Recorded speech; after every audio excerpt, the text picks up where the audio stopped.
Hi guys, and welcome to the next installment in the Coach's Corner series of videos. Today I'm going to be introducing the topic of emotions, and it's quite a, I guess, complicated topic.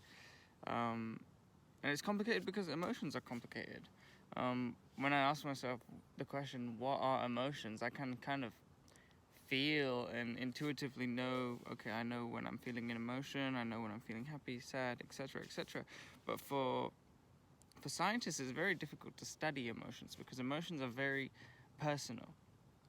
They are kind of an experience, and it's difficult to get a good measurement of the experience. We're the only ones who feel what we feel. And different situations cause different emotions for people. So, for example, someone might see a mouse and think, oh, this is a cute little mouse, and feel kind of caring towards the mouse and want to play with the mouse. And another person might think, oh, this is disgusting, and they feel disgust towards the mouse. This mouse is gross and disgusting. I know my mother, she hates mice, and she would see a mouse and scream and run into the other room and would have nothing to do with that area of the house for the entire day if she saw a mouse.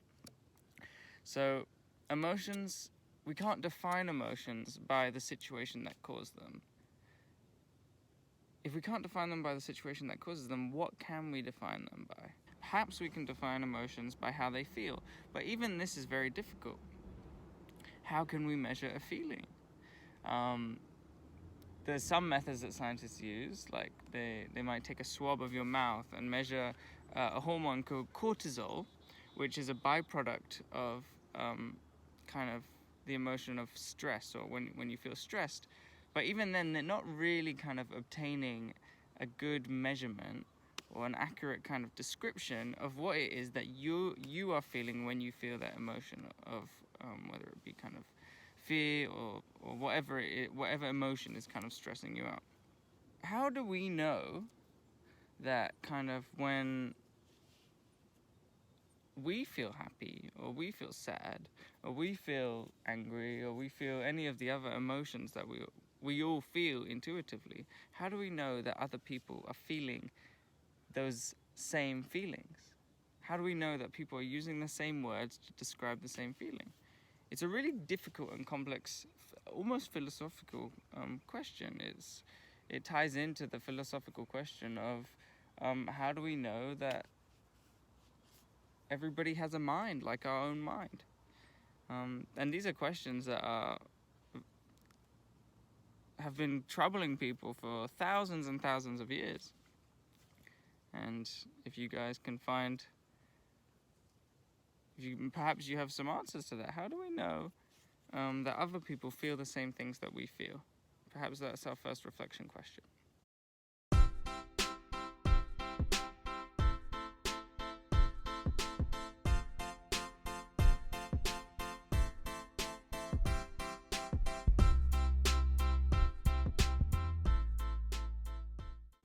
So, because we can't perfectly explain emotions, what researchers have had to do and scientists have had to do is they've come up with theories of emotions. And what a theory is, it's something that we think works. It's something that we think describes the situation. So it's something they think describes how emotions work, but we can't actually fully prove it. We can only test the theory to see if it gets disproven.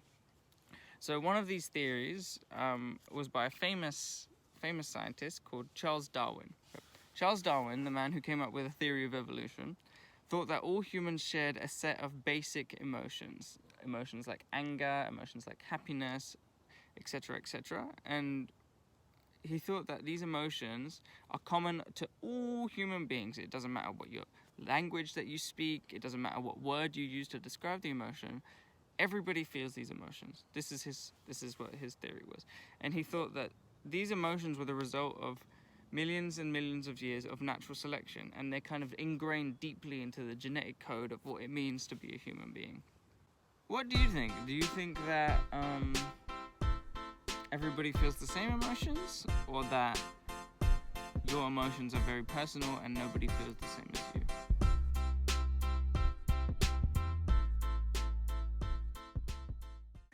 Recently, sociologists have focused on how emotions are important to how we communicate with other people, how we live in community with each other, and how we can kind of navigate social situations. Another theory of emotion is called the James Lange theory of emotions.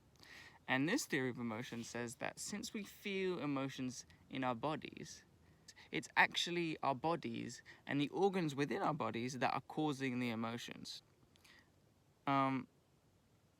This theory has been challenged, but I guess a question is, what do you think of this theory? Do you think that it's the organs in our bodies that cause emotions? Does this make sense to you?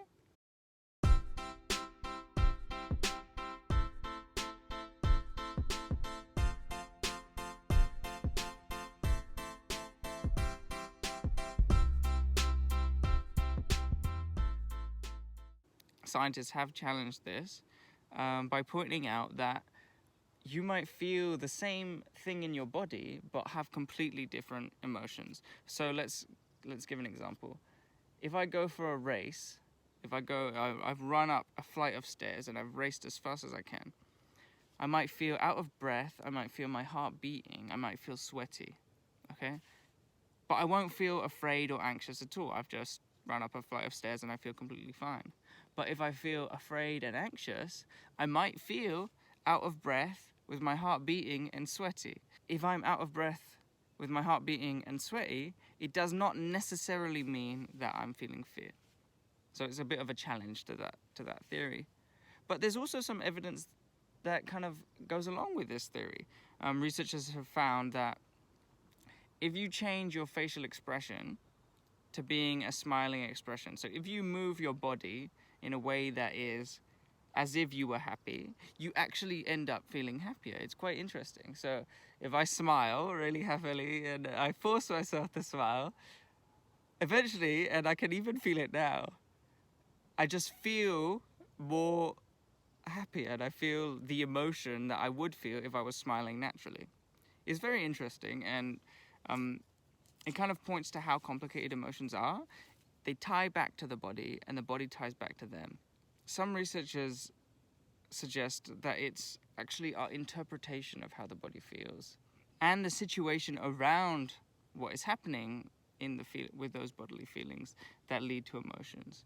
So let's say I'm out of breath, I've got the sweat and my heart is beating really fast.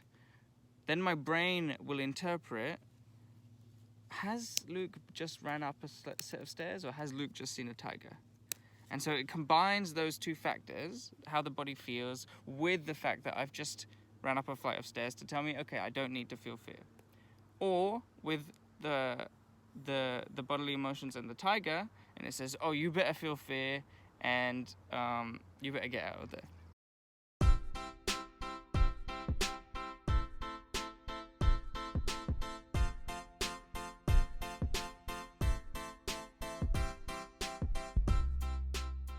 One thing that is sure is that emotions are heavily influenced by the brain. The brain is a very complicated structure.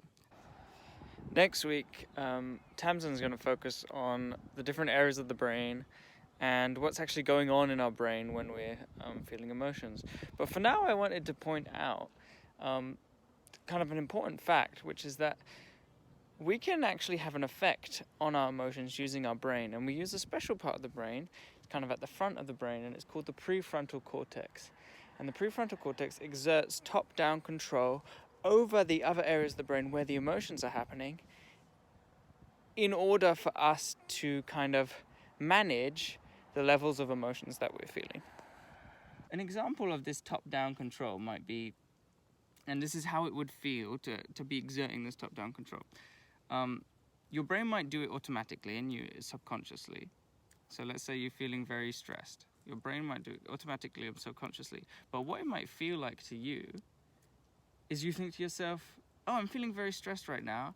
Perhaps if I take a deep breath, I'm going to feel less stressed. Or perhaps if I, and you might have noticed yourself, if you've ever noticed yourself kind of touching your own face or touching your neck here, these are self-soothing mechanisms. So the top prefrontal cortex and the cortex area of the brain is actually exerting control on our body to modulate how strong the emotions are that we're feeling.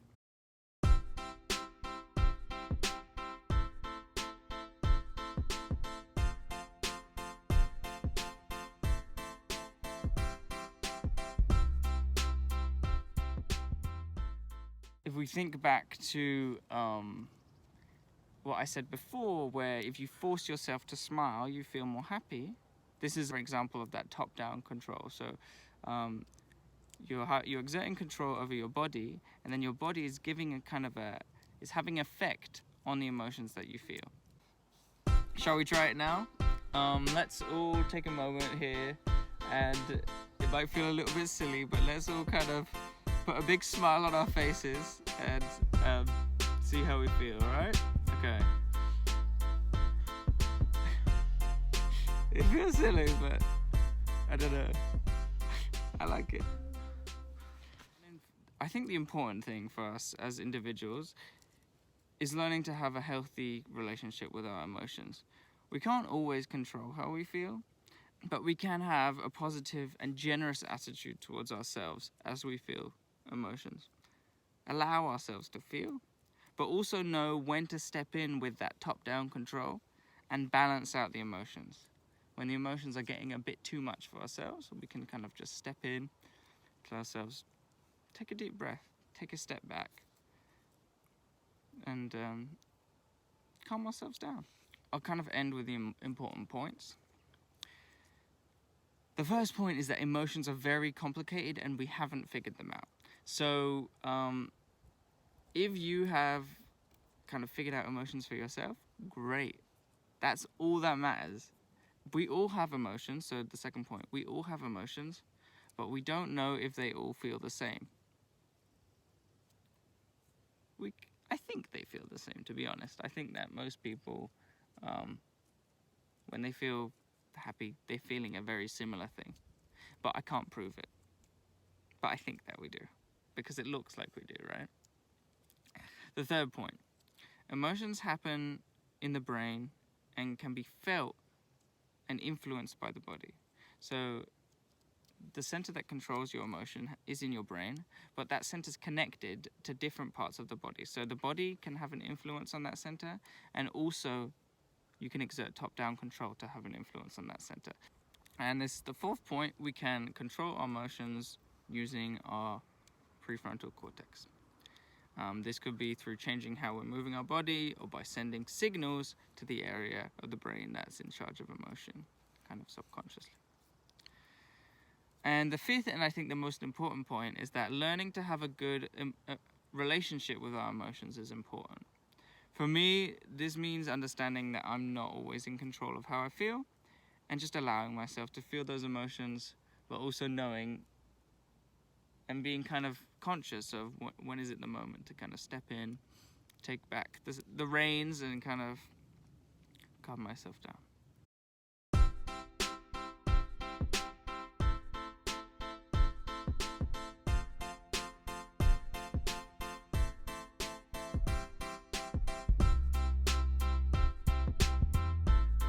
The coaches will be focusing on emotions over the next couple of weeks, and if you have any feedback or anything that you would like to hear, feel free to send us a message at the Kudoz, either the Kudoz Facebook or the Kudoz email, etc., etc.